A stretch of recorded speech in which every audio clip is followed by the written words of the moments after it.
Welcome to TV 24 studio. నేను మీ శ్రీ సత్య. Chicken lover కు bad news.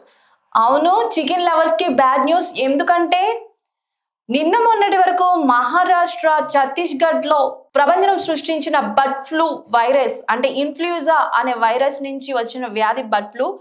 So ఈ బర్డ్ ఫ్లూ నిన్న మొన్నటి వరకు మన ఛత్తీస్గఢ్, మధ్యప్రదేశ్ లో ఉన్న వైరస్ సడన్ గా మన రెండు తెలుగు రాష్ట్రాల్లోని హల్చల్ చేస్తుంది.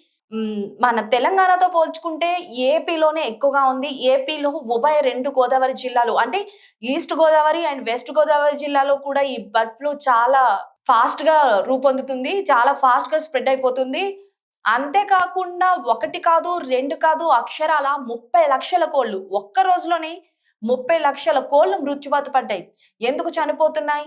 అసలు ఎందువల్ల ఇలా ఈ బర్డ్ ఫ్లూ వ్యాధి వ్యాపిస్తుందన్నది ఇంకా అధికారులు కూడా నిర్ధారించలేకపోతున్నారు. అయితే ఈ బర్డ్ ఫ్లూ వ్యాధి వల్ల ఒక కోడి నుంచి ఇంకో కోడికి వ్యాధి అంటువ్యాధిలాగా సోకుతుంది. సో, అందువల్ల ఈ బర్డ్ ఫ్లూ వచ్చి చనిపోయిన కోళ్ళని ఏవైతే ఉన్నాయో అవన్నీ ఒక ఏరియాలో పాతిపెట్టి, ఆ ఏరియాకి మాత్రమే రెడ్ అలర్ట్ జారీ చేశారు. సో, ఇప్పుడు అందరిలో ఉన్న క్వెషన్ ఏంటంటే చికెన్ తినొచ్చా లేదా? గుడ్డు తినొచ్చా లేదా? ఇదో క్వెషన్ ఉంది.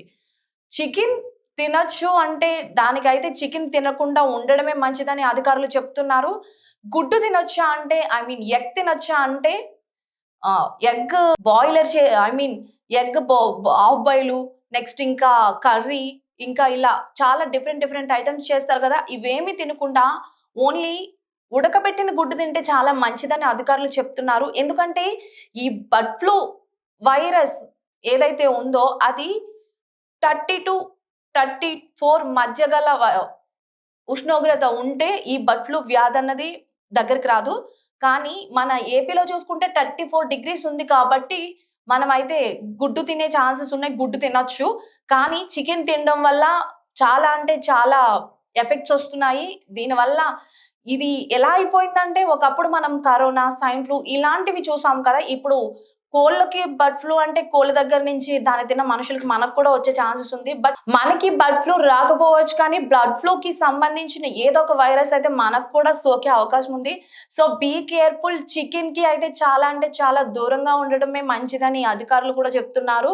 సో ఇప్పుడు ఇదిలా ఉంటే బర్డ్ ఫ్లూ సమస్య ఒక పక్కనుంటే అసలు ఈ చికెన్, గుడ్లు ఇవి అమ్మే వ్యాపారుల పరిస్థితి ఏంటి? అధికారులేముందండి, అధికారులకి ఇప్పుడు సడెన్‌గా చెప్పాలంటే వాళ్ళు తినొద్దు అని ఒక ఇది చేస్తారు. కానీ అవి అమ్మే చిరు వ్యాపారుల సంగతేంటి? నిన్నటి వరకు రూ. 6 ఉన్న ఎగ్ ధర సడెన్‌గా ఈ రోజు రూ. 4కొచ్చేసింది. ఈ చిరు వ్యాపారుల సంగతేంటి? అంటే ప్రభుత్వం వీళ్ళకి ఏమైనా ఆల్టర్‌నేట్ వ్యాపారాలకి గాని ఏదైనా గాని ఇస్తుందా? లేదు అంటే అసలు పట్టించుకుంటుందా? పట్టించుకోదా? ఈ బర్డ్ ఫ్లూ వ్యాధి అన్నది ఇప్పటికే చాలా వరకు అంటే మొత్తం తెలుగు రాష్ట్రాల్లో కూడా బాగా ఎక్కువగా స్ప్రెడ్ అయిపోయింది. 1 కాదు, 2 కాదు, అక్షరాల 30,00,000 కోళ్ళు చనిపోవడం అంటే అది చిన్న విషయం గాదు. ఈ 30,00,000 కోళ్ళలో ఆల్రెడీ తిన్నవాళ్ళు ఉన్నారు, తినలేని వాళ్ళు ఉన్నారు. అదైతే మనకి తెలీదు కానీ, ఈ బర్డ్ ఫ్లూ వ్యాధి ఎంత త్వరగా స్ప్రెడ్ అవుతుంది అంటే అంత త్వరగా స్ప్రెడ్ అవుతుంది. సో, అధికారులైతే చికెన్ తినొద్దని చెప్తున్నారు. సో, అధికారులు చికెన్ తినొద్దు అని చెప్తున్నారు కాబట్టి, ఈ చిరు వ్యాపారులకి ఏమైనా పథకాలు కానీ, ఏమైనా ఆల్టర్‌నేట్ బిజినెస్‌లు కానీ చెప్తారా? అంటే ఇది కూడా బర్డ్ ఫ్లూ తగ్గే వరకునా? లేదు అంటే ఆఫ్టర్ దట్ బర్డ్ ఫ్లూ తగ్గిపోయిన తర్వాత కూడా అదే వ్యాపారాలు రన్ చేసుకోమంటారా అన్నదైతే మనం అందరం వెయిట్ చూడాల్సిందే. అయితే ఈ బర్డ్ ఫ్లూ మీ ఏరియాలో ఉందా? మా ఏరియాలో ఉందా? అని కాకుండా కొంచెం జాగ్రత్త అయితే మెయింటైన్ చేయడం చాలా మంచిదండి 2 తెలుగు రాష్ట్రాల ప్రజలు గూడా. హ్మ్. సో, ఇప్పుడైతే ఈ ఈ చిరు వ్యాపారులకు అంటే ఇప్పుడు కోళ్ళు, నెక్స్ట్ ఇంకా ఎగ్స్, చికెన్ వ్యాపారం చేసే వాళ్ళకి, ఎగ్స్ వ్యాపారం చేసేవాళ్ళు 2 వ్యాపారాలు చేసే ఇద్దరు కూడా వీళ్ళిద్దరికీ ఏవైనా ఆల్టర్‌నేట్‌ని ప్రెజెంట్ ఉన్న కూటమి ప్రభుత్వం ఆల్టర్‌నేట్‌ని అసైన్ చేస్తుందో లేదో అన్నది చేస్తే బావుంటుందా? లేదా? అన్నది మాకు కామెంట్ చేయండి. మీ కామెంట్స్ కోసం మా టీవీ 24 స్టూడియో ఎప్పుడు వెయిట్ చేస్తూనే ఉంటుంది.